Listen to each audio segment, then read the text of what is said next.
Samajwadi party की विधायक रागिनी सोनकर जी इस वक्त हमारे साथ मौजूद हैं। रागिनी जी, आज सदन की कार्रवाई के दौरान आपने बिजली व्यवस्था का मुद्दा उठाया था, काफी नोकझोंक भी हुई, क्या मसला है? देखिए, उत्तर प्रदेश की आबादी करीब 25 करोड़ की आबादी है और जनता ने बिजली के मुद्दे को लेकर के समाजवादी पार्टी को समर्थन दिया और हम यहाँ पहुँचे सदन में। मैं एक ग्रामीण अंचल से चुन करके आती हूँ और ये भी सत्यता है कि उन्होंने भारतीय जनता पार्टी को फिर से चुना और सत्ता में भेजा। आज ग्रामीण अंचल में जब आप गुजरते हैं तो जगह जगह पर लोग इतने परेशान हैं और स्पेशली बिजली के मुद्दे को लेकर के। आज जो मैं ऊर्जा मंत्री जी से सवाल कर रही थी वो सिर्फ एक सवाल ही नहीं था, व्यथा थी, एक दुख था जो कि जनता का दुख है। 60% से ज़्यादा देश की आबादी और उत्तर प्रदेश की आबादी है जो ग्रामीण अंचल में है और बिजली और ट्रांसफार्मर का एक ऐसा मुद्दा है, जगह जगह पर बिजली की ट्रांसफार्मर की जो क्षमताएं हैं वो बहुत ही कम है।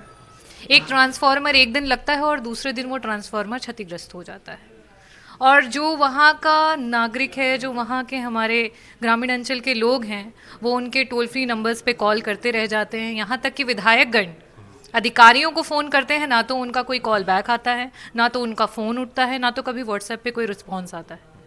तो ये जिस तरीके की सरकार चल रही है, जिस तरीके का विभाग चल रहा है, एक तरीके से लोकतंत्र की हत्या हो रही है। जो लोकतंत्र तरीके से कार्य को करना चाहिए, जिस तरीके से ऊर्जा विभाग को जो भी उनके रिवैम्प योजना के तहत उन्होंने अपने चुनावी दौरान में प्रॉमिसेस किए थे, जगह जगह पे ट्रांसफार्मर्स को बदलने के, जर्जर तारों को बदलने के। आए दिन जर्जर तारों की वजह से हादसे होते हैं, फसलें जल जाती हैं, लोग जल जाते हैं, घर जल जाते हैं। लेकिन ये सरकार ना तो किसी की जान के लिए सतर्कता से काम कर रही है बचाने के लिए, और ना ही जनता को ये जो बिजली की त्राहिमाम है उससे निजात दिलाने के लिए काम कर रही है। तो ये बड़ी कष्टदायी सिचुएशन है और इस सिचुएशन को मुझे लगता है कि सरकार को इस पे काम करना चाहिए। सिर्फ कागजी काम होते हैं। टोल फ्री नंबर पे जब आप कॉल करो तो, क्योंकि जैसा कि मैंने उनसे ये भी प्रश्न किया था कि क्या आपने कोई समय सीमा निर्धारित की है कि कोई अगर ट्रांसफार्मर ख़राब होता है, क्योंकि हमें तो पता था कि हाँ ग्रामीण अंचल है तो 48 घंटे और अगर कोई शहरी जगह है तो 8 घंटे, लेकिन मुझे लगता है इनके अधिकारियों को इस बात की खबर नहीं है। शायद यही कारण है कि ट्रांसफार्मर जो हैं वो एक एक महीने हो जाते हैं और वो उसी कंडीशन में पड़े रहते हैं, लोग अंधेरे में रहते हैं। यहाँ तक कि अस्पतालों में महिलाएं प्रसव के दौरान, नवजात शिशु, वहाँ के पेशेंट्स, वहाँ के डॉक्टर्स सब परेशान रहते हैं। उसके अलावा आप डिजिटल इंडिया, डिजिटलाइजेशन की बात करते हैं, स्कूल में बिजली नहीं है। पिछले सदन में मैंने बताया कि जौनपुर जनपद के 200 ऐसे स्कूल थे जहां पे विद्युतीकरण तक नहीं हुआ था कि पंखे और लाइट जल सके। तो अब उसमें कुछ हुआ क्या? पिछली बार आवाज उठाई सदन में आपने? तो पिछली बार आवाज उठाई थी और एक बजट था जो कि काफ़ी दिनों से लंबित था और वो इन्होंने पारित किया है, वो आगे बढ़ा है और मुझे उम्मीद है कि उस बजट पे, क्योंकि देखिए सिर्फ कागजी चीज़ें होने से काम नहीं चलेगा।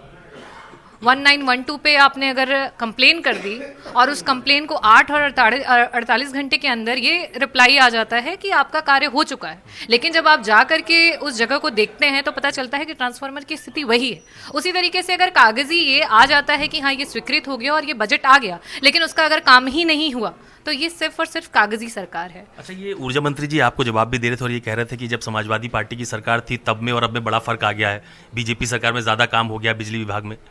देखिए, भाजपा के मंत्री बड़े परेशान हैं, हर विभाग के मंत्री परेशान हैं, क्योंकि उन्हें सिर्फ और सिर्फ कागजी काम ही आते हैं, उन्हें धरातल पे कोई काम दिखाई देता नहीं है और इस वजह से उनके पास ना तो कोई जवाब है और ना ही वो किसी चीज़ को एक्सप्लेन कर पा रहे हैं। ना वो हम विपक्ष में बैठे हुए विधायक गणों को एक्सप्लेन कर पा रहे हैं, ना जनता को एक्सप्लेन कर पा रहे हैं। उनके पास सिर्फ और सिर्फ एक ही लाइन रह गई है कि आपकी सरकार के समय क्या हुआ।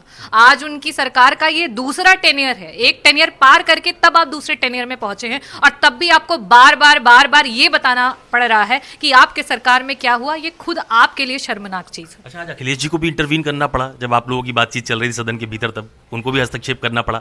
देखिए, राष्ट्रीय अध्यक्ष जी जिस समय मुख्यमंत्री रहे उस समय उन्होंने ऊर्जा विभाग में बहुत सारे रिवोल्यूशनरी वर्क किए, बहुत सारे नए फीडर्स और उत्पादन के मतलब जो भी सोर्सेस थे उस पे काम किया। और सदन में भी उनका ये जी बोलिए। सदन में भी उनका यही मुद्दा रहता है कि विपक्ष की आवाज़ ऊर्जा को लेकर के मजबूत हो और भी नए प्लांट्स आएँ। बिजली का जो हमारा कंजम्पशन है वो ज़्यादा है और प्रोडक्शन बहुत ही कम है। और वो बार बार एम्फेसिस करते हैं कि सरकार को अगर आपको जनता ने चुन करके भेजा है तो उस पर काम करें और किस तरीके से आप प्रोडक्शन को इलेक्ट्रिसिटी के बढ़ा सकते हैं उसको ध्यान दें। तो आप ऊर्जा मंत्री के जवाब से संतुष्ट नहीं हैं, फिर उठाएंगी मुद्दा? देखिए, ये सवाल मेरा नहीं था, ये जनता का था और जनता जब तक संतुष्ट नहीं होगी तब तक हम इनको घेरते रहेंगे। बहुत Thank धन्यवाद you. हमसे बात करने के लिए। ये समाजवादी पार्टी की विधायक रागिनी सोनकर हैं, जिनका साफ तौर पर ये कहना है कि आज ऊर्जा के मुद्दों को लेकर सदन के भीतर उन्होंने सवाल उठाया था, लेकिन ऊर्जा मंत्री के जवाब से वो पूरी तरह से संतुष्ट नहीं है। कैमरा पर्सन सचिन सैनी के साथ अशोक तिवारी, लखनऊ, न्यूज़ 24।